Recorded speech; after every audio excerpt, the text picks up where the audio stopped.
Dzień dobry Państwu, witam w kolejnym odcinku z Wody w Piach. Chciałbym poświęcić Państwa czas na omówienie troszeczkę i w pewnym sensie podsumowanie roku 2021.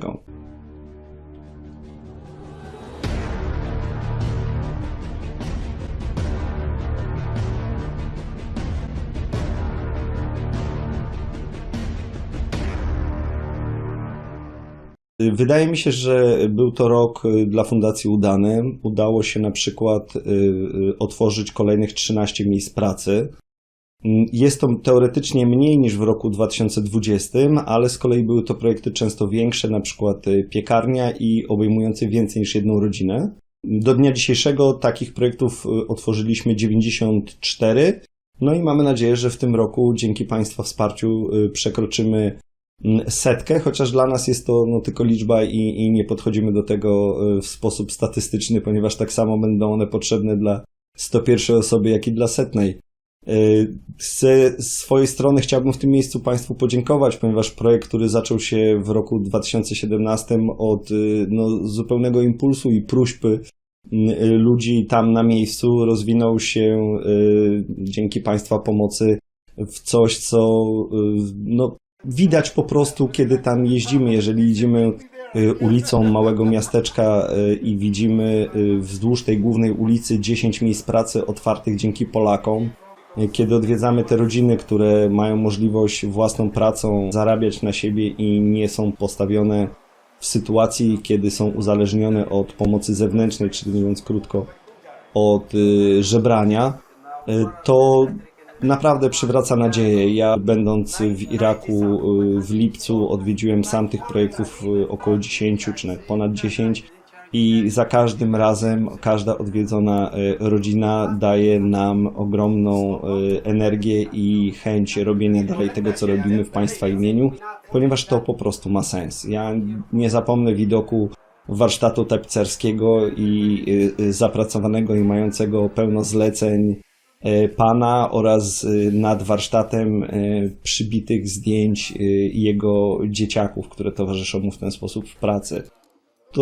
To pokazuje, że to są ludzie, którzy chcą pracą własnych rąk utrzymywać rodziny i wydaje mi się, że do tego właśnie powinniśmy dążyć.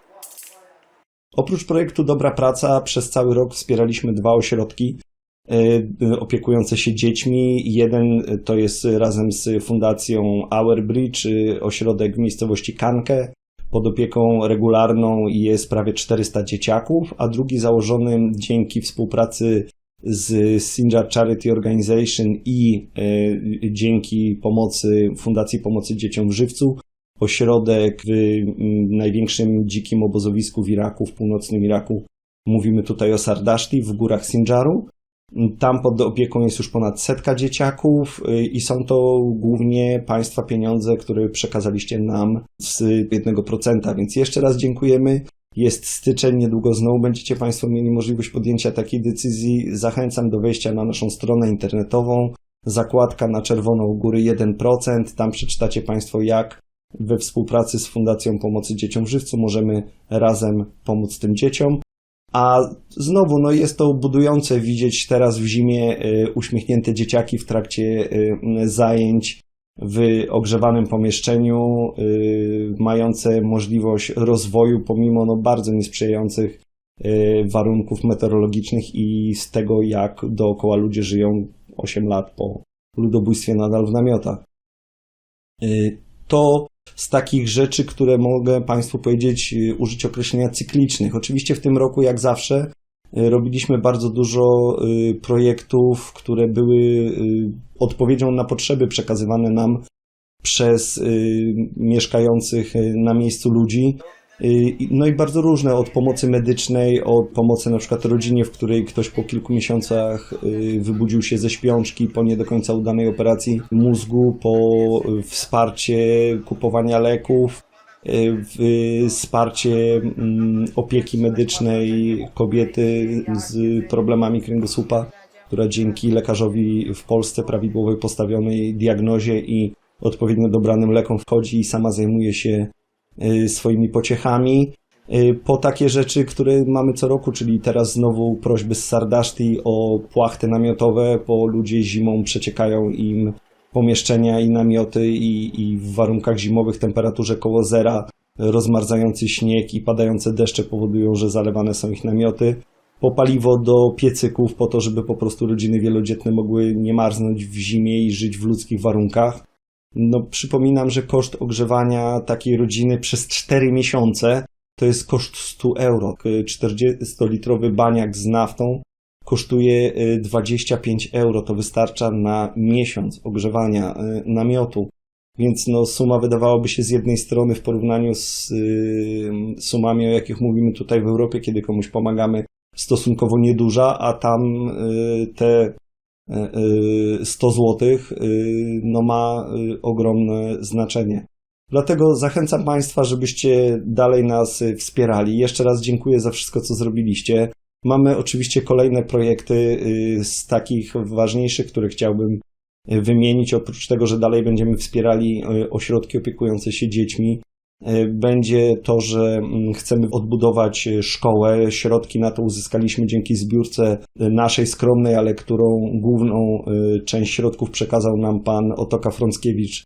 I z tego miejsca dziękuję Rafałowi za to, że zaangażował się i wykorzystał swoich odbiorców do tego, aby wsparli tą akcję. Będziemy w miarę możliwości, jak tylko pogoda w Iraku się ustabilizuje i będzie można znowu zacząć budować, będziemy to realizować. Oprócz tego chcemy rozwijać nasze centrum, wybudować zadaszenie pomiędzy budynkami, żeby być troszeczkę niezależnym od warunków atmosferycznych, zarówno deszczu, jak i gorącego słońca. Chcemy w jednej z małych szkół przyparafialnych prowadzonej w Dachuk, budujemy w chwili obecnej kolejną salę lekcyjną. Kiedy odwiedziliśmy ich tam w lipcu tego roku, były prowadzone zajęcia, zarówno, co jest ważne, dla dzieci, jak też i dla osób dorosłych. Bo bardzo często jest pomijany ten aspekt, ale tam na miejscu, żeby znaleźć pracę, osoby dorosłe, proszę Państwa, też muszą się kształcić i to zawodowo.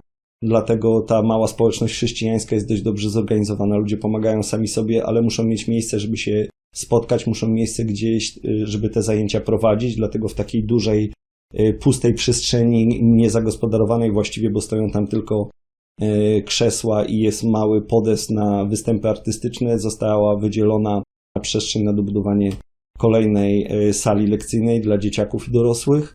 No jest tych projektów sporo, czekają kolejne projekty z serii Dobra Praca, przekazaliśmy pieniądze na budowę kolejnych domów, to jest też ważne, że udało się w zeszłym roku budować kolejne domy, mam nadzieję, że kolejne powstaną w tym roku, bo już przekazaliśmy pieniądze i czekamy na realizację. W związku z tym, proszę Państwa, wszystko trwa. Ja wiem, że dużo z tych rzeczy, które mówię, jest powtarzalne, ale to dlatego, że potrzeby też części tych rodzin są powtarzalne. Ludzie chcą mieć gdzie mieszkać, ludzie chcą pracować i ludzie pragną tego, by ich dzieci mogły pójść do szkoły. Mam nadzieję, że dzięki wsparciu Polaków będzie możliwość zrealizowania tych potrzeb. Życzę Państwu na ten nowy rok przede wszystkim miłości w rodzinach, Bożego błogosławieństwa i zdrowia, abyśmy za rok mogli sobie znowu w dobrych humorach złożyć życzenia. Dziękuję bardzo Państwu za uwagę.